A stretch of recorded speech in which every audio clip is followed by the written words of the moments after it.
เราชมมาเราก็ชมกันนะเจออะไรขึ้นมาญี่ปุ่นจะโจเร็วก็ฟ้องตัดยอดในสักที่ข่าวเนี่ยญี่ปุ่นมาโจเลยสิเพื่อจะนำฟ้าโจยนะที่จะอยู่ในความยากลงญี่ปุ่นโจหมดละเช่นญี่ปุ่นยังไงในญี่ปุ่นโจหมดเนี่ยไงพอสิโจเลยสิคือจีบัตรบ้านในรายเจ้าในญี่ปุ่นโจหมดมาเลยนะก็ไงขำไปในหาโจกาลอไอ้ยาขำไปในดูชื่อหาอาคาสมุนในละนะดูชื่อได้บางก็บอกแล้วในนะโยกายของน้องผมอยากนั่งหาโยกานะช่วงนี้เขามาเพื่อเป็นอะไรนะคะสมบูรณ์มันไม่สุข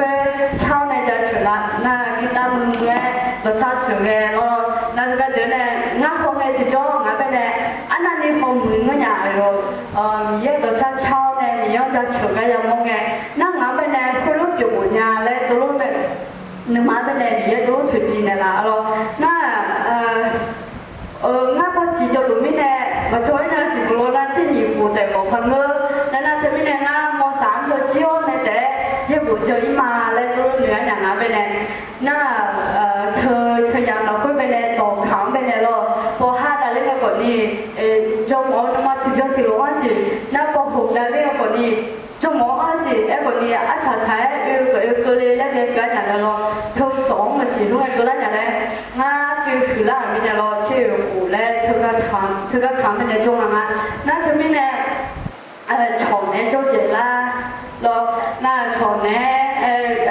อากาศก็มวยอีเจล่าแล้วเราน่าจะไม่แน่ชมเป็นแน่เหนียวเลี้ยวไอ้ยังฉลาดหน่อยก็เป็นแน่น่าจะไม่แน่ญี่ปุ่นโจเลยนึกมาญี่ปุ่นโจหมดนึกมาเฮ้จริงกับใครอย่างนั้นเป็นอย่างเราสักประมาณเหลือแค่60%แล้วเราต้องปีอีกส่วนอย่างน่าน่าจะไม่แน่จนที่บอกก็แล้วรู้จักผับสิงห์แล้วบอกไปละน่าห้องไงขำไม่แน่จีเล่แพ้ไงน่ะเขาแก้เป็นเราม.3จนที่เขาเกิดญี่ปุ่นปีจออะไรตัวละนั่งห้องไงคนนี้ชื่อญี่ปุ่นเนี่ยแต่สิน่ารู้จักผับกันแล้วคนนึงชานั่นน่ะที่บ้านน่ะคนนี้มาพายหมอกกับพังเงอแล้วฮันนี่แล้วอาจืเหนืออะไรอย่างนั้นไอ้คนนี้เยอะเอาจะทำบุญจงต่อแล้วไงมัธยมมันก็จงต่อยิ่งกว่านี้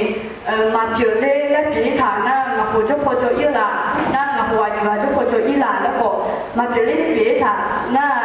กับหัวอันนี้อาจจะว่าน่าทุกคนเป็นในมัธยมผิดแถแล้วนะน่าอยู่กับทุกคนมัธยมผิดแถแล้วนะนั่งอาจจะอีน่าชิมน่างาหาตัวพยานไอ้คนนี้งานเนี่ยโจ้ที่ไงมาพัดโจ้ละงานหมอคนนี้ชมหมดแล้วเนี่ยงานตาจุกเอาเรื่องเนี่ยงานที่หาของบ้านเนี่ยเล่นตัวละนั่นนะงานโจ้ที่ช่วยเพื่อนละนะเพื่อนกันนะ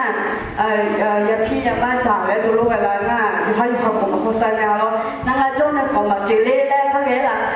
เขาก็จะฟีฝังสิ่งอะไรเนี่ยนั่งคนนี้ยกได้เลยละคือเล่นคนหนึ่งเนี่ยไอ้คนนี้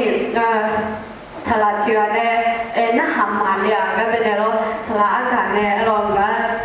ในมือได้น้องคนนี้น่าอยู่น่าหาเลี้ยวเนี่ยพิจารณาเจและนมาทนาอันน่าและตัวเราเนี่ยนั่ง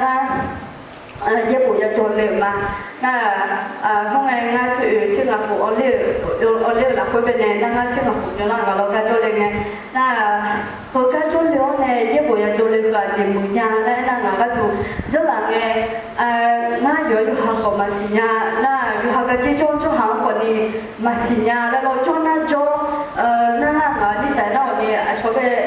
ฉะนั้นแค่โจหางของมันเลยนะจะมีในโจคนนี้ยังก็ท่านรู้ว่าต้องเด็ดโจอย่างนั้นนะไอ้คนนี้เขาจะโจแล้วเนี่ยย่อยหาสิญญาเนี่ยอาทิตย์ไม่พอยุ่ยยาวยุ่ยเร็วและสิญญาตัวเจ้าเนี่ยคนนั้นมาเชื่อเราญี่ปุ่นมาโจเลยคือเป็นงานตัวเพจโจชาเดแม่เสียดายเนี่ยแล้วก็เนี่ยจุอาบุจุเจ้าเนี่ยน้องก้าวมีนุ่งกระบะงานนี้ทำงานและอาเผือกงานนี้ทำงานหรือว่าถูกและตัวเราแม่ไอ้คนนี้ง่าย佢家邊咧如果咗咧，然後一會就做之後，啊譬如佢嗱個車我邊咧拍晒隻咩啊隻咩咧啊啲阿媽掉嚟先我邊咧切圖鳥咧切圖撈咧我嚟先邊咧啊拍佢下日撈咧我又唔咧隻我又將隻我切圖隻撈咧，alors là我個圖咧我又下邊咧cả nhà隻撈那個車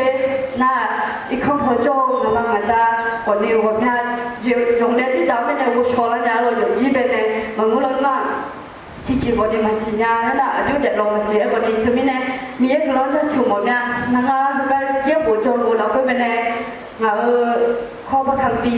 khăm pì lo nó chỉ ghép bộ tròn na mà thể được mà bộ giống như súng chơi súng mẹ mình mà cho nhau chỉ mà già đây rồi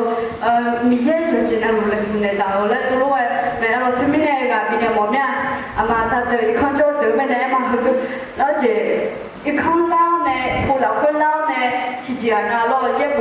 ghép bộ tạt leo này nếu các bộ tạt leo này mẹ là cái chỉ cho giảm bên này thật là sướng alors ngã chứ là nghe ngã một ngã bên mà là sướng na rồi ngã hạ im một cái rồi tôi mẹ là bị này là mẹ thì mình này mình ngã mang chú chi này là rồi nó sáng còn đi chú chi này là để lấy cái này một nhà rồi là không má